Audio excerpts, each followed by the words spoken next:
제22장 죽음의 물결이 애워쌀 때. 죽음의 물결이 나를 애워쌌을 때에 경건치 아니한 자들의 홍수가 나를 무섭게 하였도다. 사무엘하 22장 5절. 사무엘하 22장은 다윗이 쓴 마지막 시들 중 하나이다. 여기서 다윗은 죽음을 물결에 빗대고 있는데 이것이 환난 성도들에게는 문자적 또는 교리적으로 적용된다. 계시록 12장 15, 16절.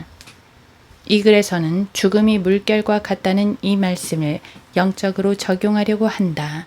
로마서 9장 23절, 고린도후서 4장 7절, 디모데후서 2장 20절에서 바울은 그리스도인들의 몸을 그릇들에 비유한다.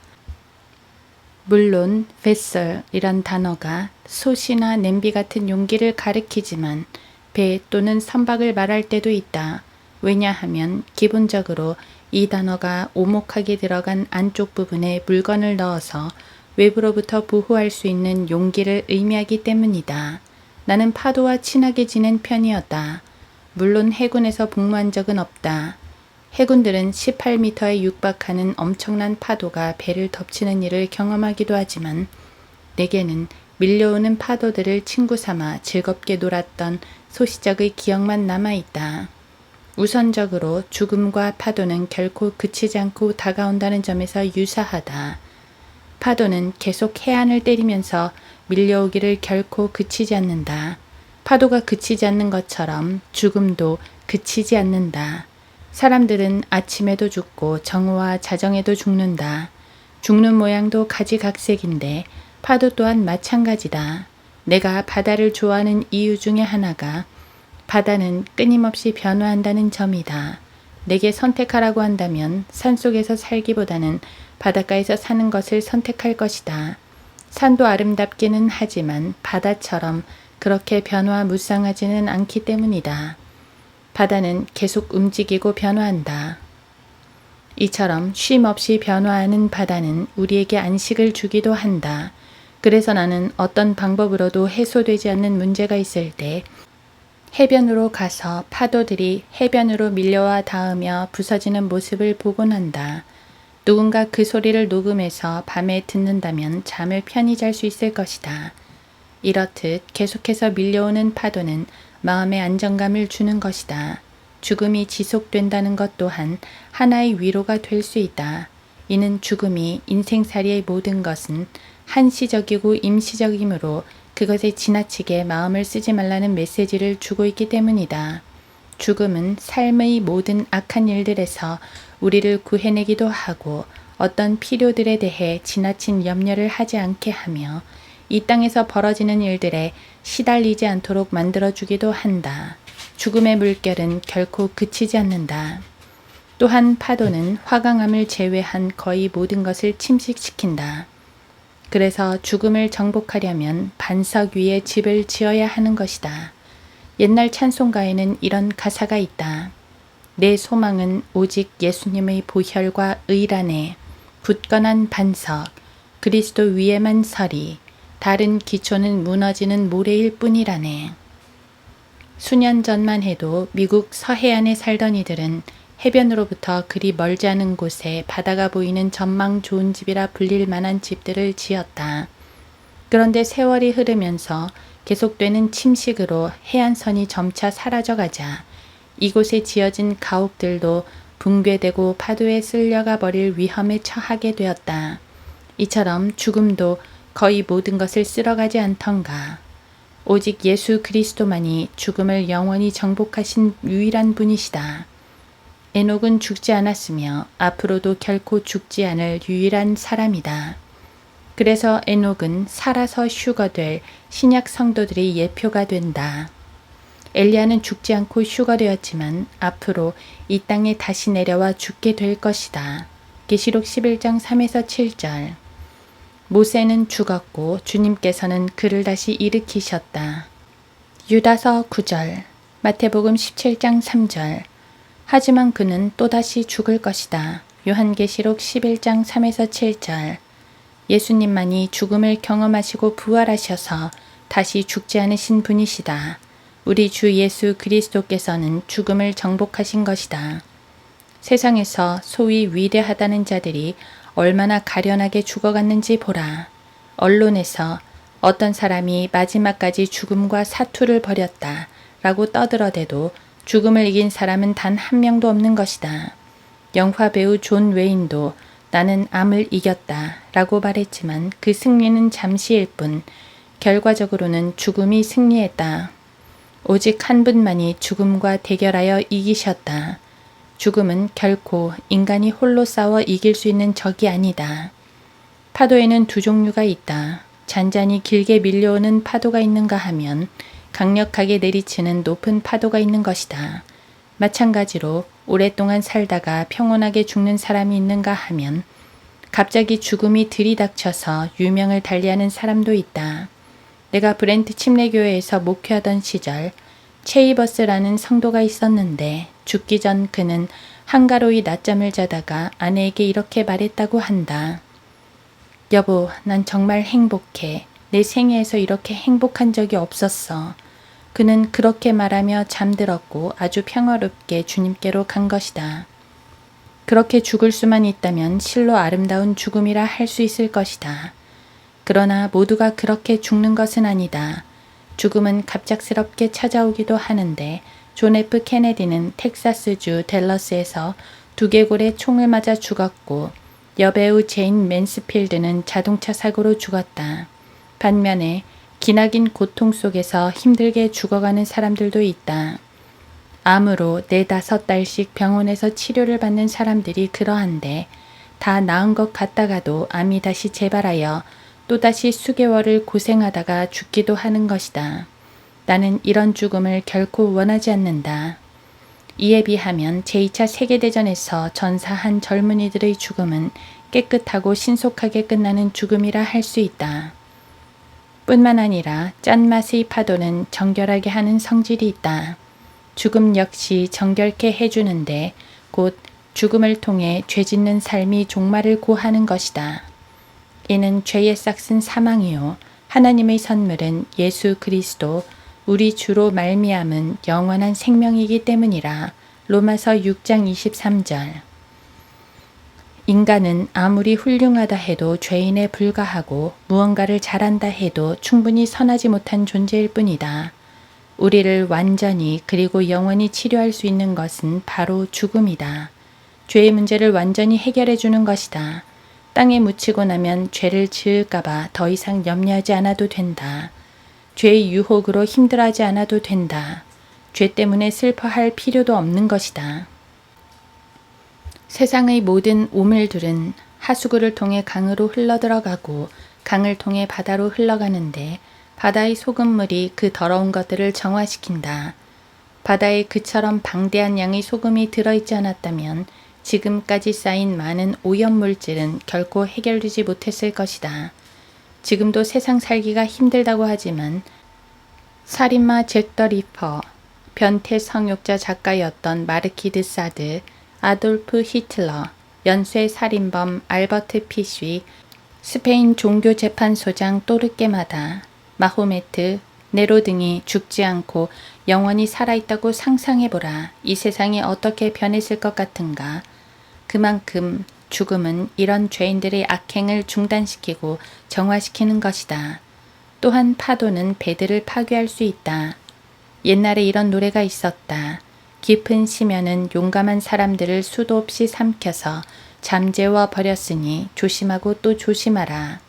정말이지 저 해저에 얼마나 많은 사람과 배들이 잠겨 있는지 모르지만 적어도 수천 척의 배들이 잠겨 있을 것이다. 1912년 타이타닉호가 파손했을 때 그로부터 약 50km 떨어진 곳에는 SS 캘리포니언이라는 배가 있었다고 한다. 당시는 선박에 무선통신이 막 도입되던 시절이어서 무선통신사가 24시간 대기하지 않았었다. 10시 32분경 캘리포니언호의 무선통신사는 빙하에 대한 경보를 발령하고 난 후 근무 시간이 끝난 관계로 잠을 자러 갔다.